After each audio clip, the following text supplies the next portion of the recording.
It was good. Definitely needed it. Feel like everyone got rejuvenated, got the rest in, and it's ready to go now. So in the past, when the whole core four has not been on the floor, we've seen you play with Darius Corbett, and this year it's been with Donovan. What have you liked about that pairing? 'Cause it's worked really well for you guys. Yeah, it's just a little bit different dynamic. Don's out there and me out there. We got a little two-man game going. I feel like it's pretty good. We got to get a little better with it, but I feel like that's pretty good. So me and him as scoring options, and then guys around us like Sam and other shooters, it just makes life easier. What's different about playing with Donovan compared to playing with Darius as part of that team? I feel like it's pretty similar. I mean, a lot of the same plays, same actions. It's just me and Don instead of me and Darius.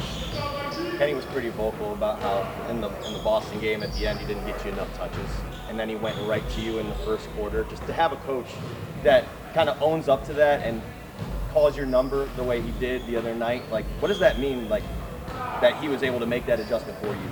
It means a lot. I feel like he definitely knows what he's talking about, knows what he's doing, and him going to me the next quarter definitely boosts my confidence and his belief in me and all that. So I just try to go out there, play my game, and get as many wins as possible. So.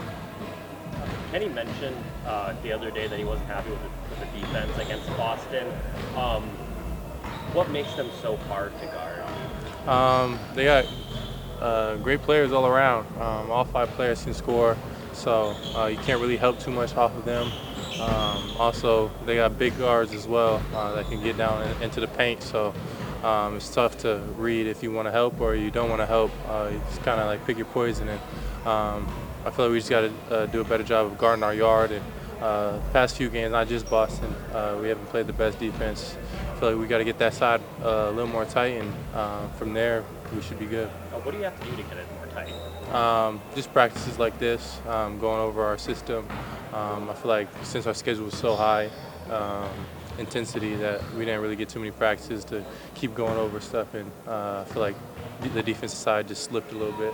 Can you talk a little bit about that overlapping aspect of it? How important is it for you guys to not only trust in one another on the defensive end, but also to create spacing for one another, to also get rebounds on that end? It's super important because our defense kind of runs our offense and makes our offense even easier. So if we get stops and turnovers, it just leads to transition buckets. And so we just got to keep that defense in as tight as possible. What is the difficulty of that? Because like everybody on this team is really aggressive on that end and wants to improve the defense.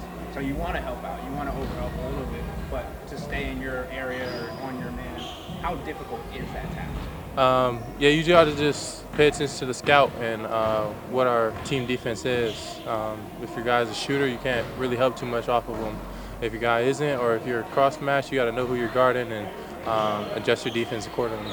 You saw these guys obviously first game of the season. Didn't have RJ though. RJ, what do you think he's doing well right now, and how do you feel like you guys have to kind of wall him off?